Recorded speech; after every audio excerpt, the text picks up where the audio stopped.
The conversation is long overdue. I think we need a new renaissance.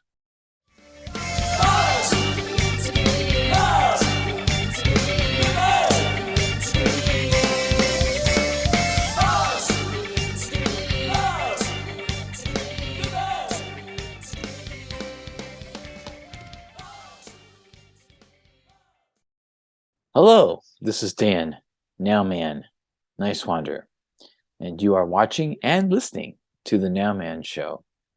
We are now in our ninth season. Yes, ninth season. And it started back in 2015 with the idea of being a cultural magazine variety show focusing on arts, entertainment, education, and news. And that's exactly what we've been doing. And we continue doing this. However, it has gone through an evolutionary process. And I think in the last few years, because of the pandemic, it's been transitioning. I think it's important to define the original Renaissance. The original definition of Renaissance could be defined as the revival of art and literature under the influence of classical models in the 14th, 15th, and 16th centuries.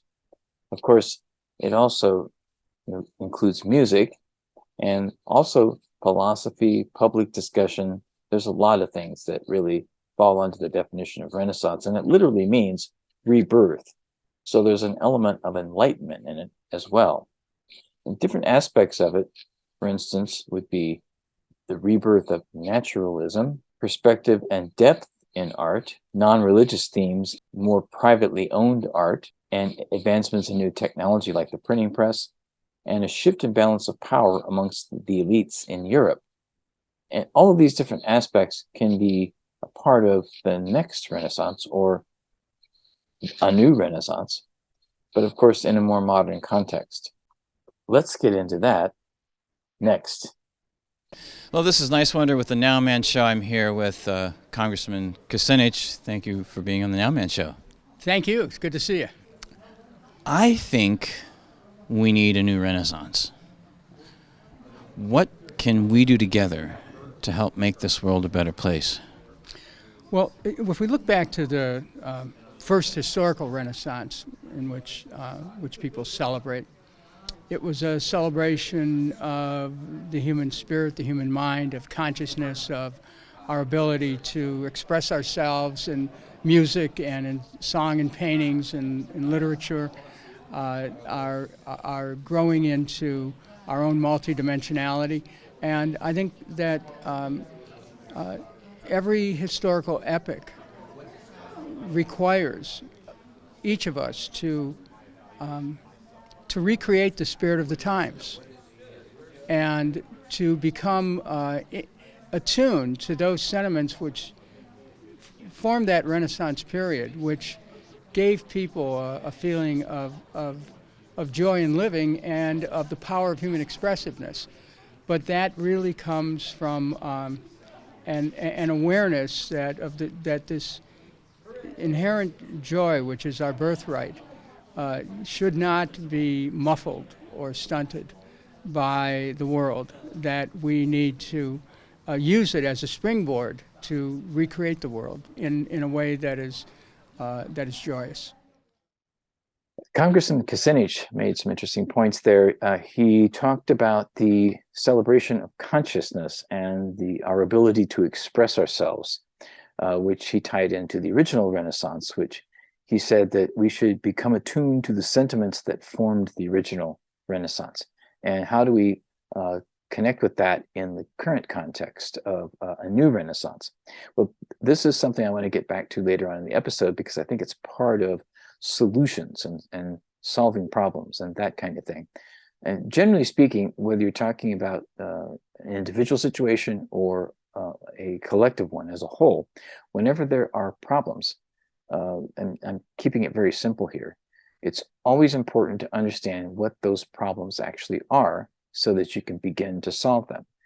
On an individual basis, obviously, it becomes very important to do that. But when you have just really complex issues, complex problems, we have to work together as a society to figure out what those problems are and how to solve them. So it is going to require some transparency. And as Kucinich said there, I mean, there really should not be censorship. Voices should not be silenced or marginalized.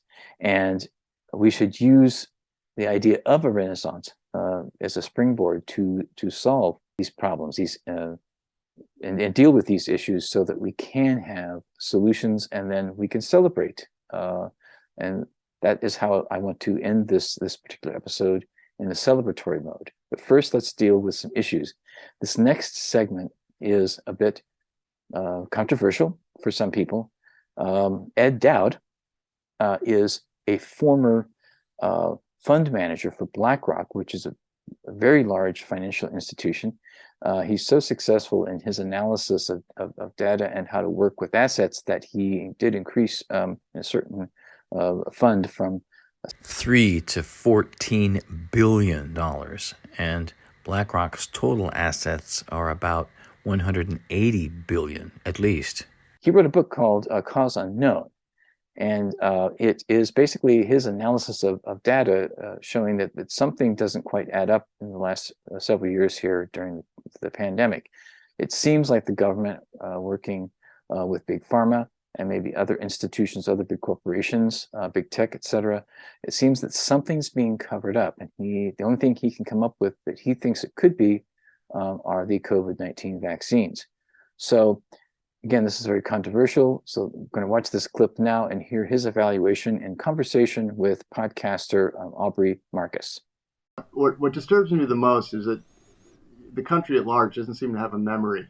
And, you have a memory, I have a memory. We remember what they said in 2020 and 2021, and now that's flipped on its head.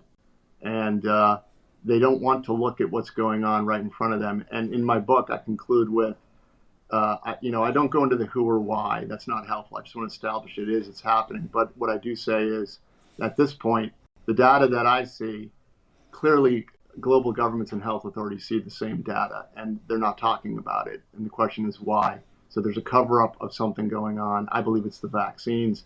If anybody has another thesis that could make sense to me, I'd love to hear it. I haven't heard one yet, but it's become apparent to me that there's definitely a cover-up going on a global scale. I mean, what this sounds like is that, what it certainly seems like, with the amount of revenue that, pharma contributes to both campaign contributions, to advertising, to mainstream media. I mean, it's astronomical numbers. They're by far the leader in all of the contributions. And when I asked, Brett Weinstein, like, what do you think is the meta problem, the meta crisis we're facing? He said it's the crisis of capture. It's that actually people aren't acting autonomously. They're beholden to, in this case, you could call them investors or shareholders, but they're actually just contributors, advertisers to this whole machine. And so what we're basically, it feels like, is our democracy is really a corporatocracy. So it acts as, much more like a corporation.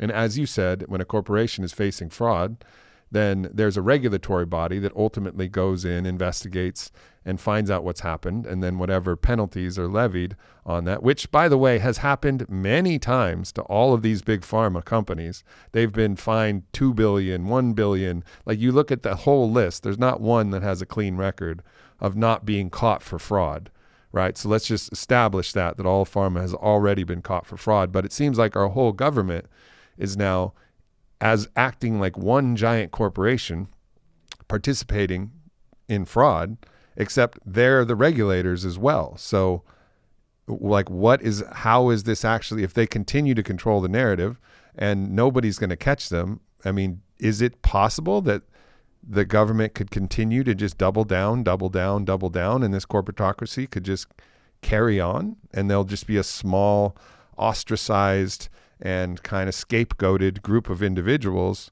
who are trying to express the truth, but actually this just exists onward indefinitely? Or do you think there's a point at which something can actually happen? Maybe, the lawsuits start to actually take effect and the courts can actually hold the government accountable. Like, is there any accountability that we can see in this? Yeah, two things. Let me talk about a term you used, meta. In 2021, one of the problems people have is they can't believe that this could go on with all these supposed gatekeepers watching and caring for us, correct? Well, I called it a meta fraud. And it's not necessarily a bunch of guys sitting in a room having a conspiracy to, poison the population. It was opportunists who saw cash flows and revenue streams. You had the pharma industry under the color of law being able to monopolize a product that you had to get mandated injected in your arm. So obviously they were on board. And so they probably pushed this product faster than they normally would just to get it out there because they saw big dollars. You had the tech companies and social media companies who saw an opportunity for compliance and surveillance, another cash flow stream. Then you had media, who's already beholden to pharma companies because they contribute such a large portion of the revenues, and then plus with the government advertising campaign on top, it was just a institutional momentum that just kept going off the train tracks and hurtling towards the ravine, and it's not stopping. So what do we do now? So to your point, does this stop? Will justice ever come? And I believe it is. And the reason is, and it's tragic, and that's why the book is out. The number of people dying from this and being injured, the numbers are staggering. The disability numbers for the employed are we conservatively estimate 1.2 million people have been disabled of 100 million that work in this country since February of 2021. That's a big number. And we were probably low. And so these are numbers you can't hide. And eventually the truth will come to light. That's why this book was written. And there seems to be word of mouth going on. Obviously, economics is a big piece of how to identify problems on a large scale. We can go back to the 1920s, 1930s, when there was the crash of Wall Street that led to the Great Depression. Fast forward to 2001, 9/11, and all the wars that were started. And then the bailout of the banks after the downturn of the economy in the late 2000s. And that was followed by a protest movement called Occupy Wall Street, which addressed for the first time since the 1930s in public discourse that there was a growing wealth and income inequality. And at the time, the top 1% of the population had about 40% of all the wealth. A study from the U.S. Congressional Budget Office, released in September of 2022, analyzed wealth inequality data between 1989 and 2019. And just the gist of it is that the bottom 50% of the population from 1989 to 2019 was sharing a combination of 2% of the wealth. So that's the overall wealth produced by the USA. And so that means, from 1989, which is probably about approximately 100 million people, to approximately 175 million people. Again, that's just general data based on the statistics of what the bottom 50% of the population would be, shared 2% of the whole wealth. In 2019, the top 10% shared 72% of all the wealth, and the top 1% shared 1/3 or about 33% of all the wealth. Now, that should be very shocking to many of us. Why are we allowing that to go on? That is going to have an impact on what happens with the economy, especially when then war starts in Ukraine. $100 billion gets sent to the Ukraine when we have all these needs at home, growing homelessness problem, more and more people that cannot afford a $500 emergency. This is crisis mode, and what's being done, throw billions of dollars to Ukraine. So these are issues that we do have to look at. Like, we do need a people coming together to address this, and we need to have public dialogue about this, and really about what are the priorities in going forward. How do we do this? It's such an immense problem, but it's something that we do need to discuss. This is all food for thought, just to get hopefully the critical thinking skills, put them to work. And next, this is a segment with comedian John Fugelsang, who is known for doing political comedy. And I asked him the same question that I asked Congressman Kucinich. I think we need a new renaissance. What can we do together to help make the world a better place? Well, I mean, I know there are those who would say we're in a tech renaissance, but to make the world a better place, on a practical level, you got to get money out of politics in America. That's the square root of all of our problems. But on a bigger level, America needs love.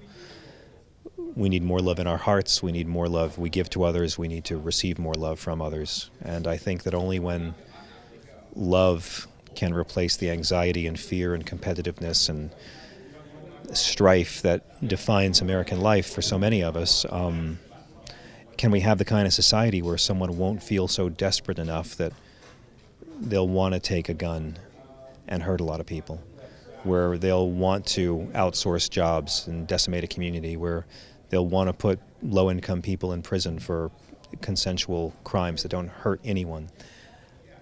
I think that we need more empathy, and I think that we need more love, and I don't know how that's going to happen, but we all get to choose every day if you're going to generate more angst or more love, and I think that's the sort of thing that has to be done on a very personal, individual, one-by-one level.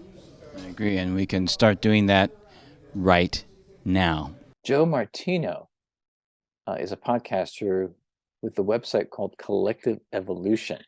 And earlier I talked about identifying problems and then coming up with solutions so we can solve those problems on a larger scale as well as individually. He refers to this process as sense making. At the end of the day, we need to see clearly what is going on if we want to make good decisions, right? We got to have a reminder of that there. If we want to know what is the pathway to creating a better society, what is the pathway to solving problems, what is the pathway to even healing within ourselves, let's say, we need to have a good understanding of what's actually going on, right? So good decisions come from good sense making. So I hope it's really clear that how important this topic is, because all of the things that we think are important in the world, climate change, whatever, all these different things that we might be activists about, the only way to solve it is through good, high quality sense making. Otherwise, we have no idea what we're doing. So if you think that what I'm talking about is not overly important, it's incredibly important. It is literally the foundation through which so many things that we're going to do and we're going to see are going to come from. And if we have no ability to clearly make sense of what's going on, we then have no ability to communicate what is actually going on and get people on the same page to then take action. Right? If we think we understand something very loosely and we're trying to communicate it to people and people are looking at us like, what the hell are you even talking about? Then at the end of the day, we're not going to get on the same page, right? We're going to start going in different directions all over the place. And I hope it's clear from some of the other things I said, this is not about just moving from mainstream media to alternative media. Let the mainstream media die. Alternative media is the new mainstream. That's the future, right? That's not going to solve the problem either, because we see there are tons of issues within the alternative sphere as well, because this process of sense making is not that there's good sense making in the alternative and bad in the mainstream. It's that there's bad sense making all over the place, but there is signal in different places. And what we want to do is we want to up the amount of signal in the long run, but in the short term, we want to up everybody's ability to make sense better, to communicate what they're saying better, so that the amount of signal in somebody's work is increased and the amount of noise is actually decreased, right? That's the long-term plan here as we continue to move forward. John Fugelsang referred to love. Obviously, that is something and empathy is something that we all need to have more of. I think some of the ways to create community are intentional communities. It goes beyond just, as Martino said, creating alternative media. We do have to form in groups, starting with smaller groups, creating intentional communities, at least move closer to each other if we're all spread out all over the place. And maybe getting a piece of land somewhere and still have access to certain resources, but you could also have a community garden, learn how to grow your own food, educate each other, use mutual aid to help one another. And you do that more and more as you get to know each other better in that intentional community. In some cases where some people have more economic benefits than others, paying it forward also applies. It may get to the point where you want to create businesses together. Worker-owned cooperatives, also sometimes called worker self-directed enterprises, which is a term that Professor and economist Richard Wolff has used to describe them. It's basically an enterprise that each person who is the worker also is an owner, and each person gets one vote on all the most important decisions. If you can get full consent, do it, go for it. And otherwise, at least get a large majority for a consensus and at least a Democratic majority of at least 51%. And if you don't like it, you can always change it in a week, a month, a year, however you want to do that. That's the sociocratic process. And you can use that in sense making within your intentional community or whatever group situation, maybe worker-owned cooperative, whatever works. And in the past, there have been groups that have created their own currencies, for instance, in Ithaca, New York, and in the UK, that even made its own pound note with David Bowie Aladdin Sane on it instead of the Queen. And there's also gold and silver. Never rule that out. It's not a digital currency, right? Like what China and other countries are already implementing right now. It's called central bank digital currencies. We want to have more control of our own lives. We don't want to be controlled by cybersecurity, where a handful of people know everything about us, what we're buying, where we are. It's crazy. At some point, we have to say the World Economic Forum is not the future world that we see for our cities and our communities. We don't have to have their version of the Fourth Industrial Revolution or their version of the Internet of Things. As Eckhart Tolle has said, we are going through a period of increasing insanity collectively. It's like an illness, collective illness, mental illness that's overtaken a significant section of humanity. Sometimes this happens. People go, not only individuals, but also collectives. They go through periods of insanity. And this is what we're moving into now. We are being challenged to wake up so that the egoic consciousness can be transcended. The crisis point is also a great opportunity for moving out of the egoic state. It's been around for thousands of years and it's had its function, it's fine, but coming to an end now. It's self-destructing. The ego is about to self-destruct. And so we will experience a great reset, but not in the way it's been planned by certain groups or organizations. They will be very surprised. It will be a very different reset from the one that they may be planning. Yes, I see, Eckhart, now the significance of individual awakening and the impact that it can have on a culture, particularly as it is evident that there is a unitary force of some kind unfolding, unraveling, even as we speak, and that our individual foundation, having a foundation on the permanent rather than the impermanent, temporal and ever shifting, will be a great asset as these transitions continue to occur. And to your point earlier, Eckhart, this is precisely why I believe I've been drawn again, as I was once earlier in my life, into the concept of activism and critiquing power structures, because the function of our channel is to articulate the connection between individual awakening, collective action, and our ability, when unified, to challenge current power systems and create new systems based on this true foundation. When he did The Planet is Fine, that was in 1992 on his Jammin' in New York show. And it was very controversial because, he wasn't saying don't try to save the planet, but he was saying the only reason you're trying to save the planet is because you're trying to save your life, your convenient life. Like, let's just get real about it. Ego. Yeah. Yeah. Like, you're trying to save it so that you're not inconvenienced anymore. And if you really want to save the planet, then we would stop driving cars. Yes. And we would stop eating beef, I mean, like those two things would probably save the planet right now. We would probably be okay if we could do those two things. That's right. But we're really not interested in that. So, and now with all of our devices, it's just so anyway. So, he warned us about all of this. He saw it all coming. It's all about greed, and greed is all about ego. So it's all about, I want to make sure I have enough for me and my family. And we really haven't gotten past that. These should be some ideas for you to think about how we could realistically start to create that new renaissance. And then once we do see some progress along the way, we can celebrate. We can celebrate consciousness, because consciousness is really what we are. We are spiritual beings. We are consciousness, and together we are one whole. And that includes everyone, and not just a small group of individuals that want to basically control the whole narrative. We are all essential to the completeness of this universe, and there is universal law. And this enlightenment will bring us together. As Ed Dowd so clearly says in this next clip. Yeah, I believe a renaissance is on the other side. So from all great evils, great goods usually come. It's a cycle of human history. Unfortunately, we've had a great evil the last couple decades, and on the other side, we'll have a renaissance, is my hope. And finally, Jimmy Dore, the comedian, was also asked this question on the Now Man show. I think we need a new renaissance. Okay.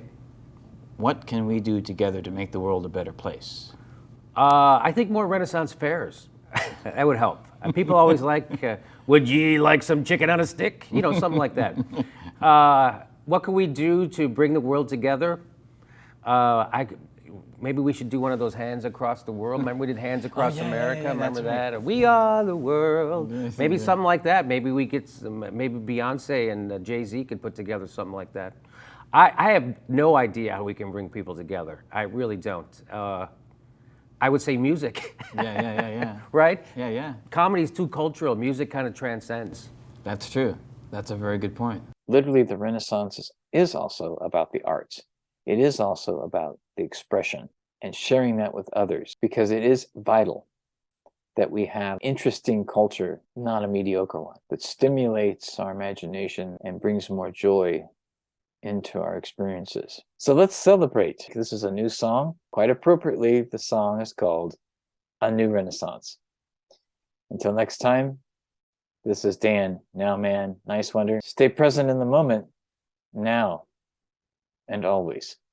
Love, peace, and joy. In the inspiration of Freddie Mercury and all piano players that like to rock. This is New Renaissance.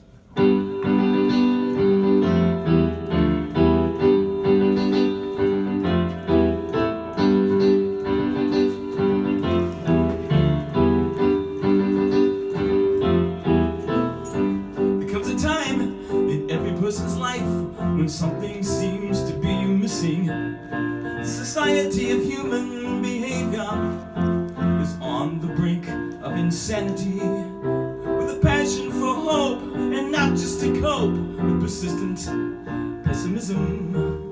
Dreams of expression to replace the oppression, creating optimism. We need a new renaissance. More music and art we can find. We need a new renaissance. Theater of the sublime. We need a new renaissance. Be more generous and kind. We need a new renaissance. Something for the heart and the mind. The mind. I'd like to read a book. Song that has a hook, travel to sunny places. I wanna read a book, but there's always a story to find, something kind of any kind, not just look at the pictures. What I mean, I wanna read a book. Ooh, oh, oh, sing along. I wanna read a book. Ooh, oh, oh, I wanna read a book.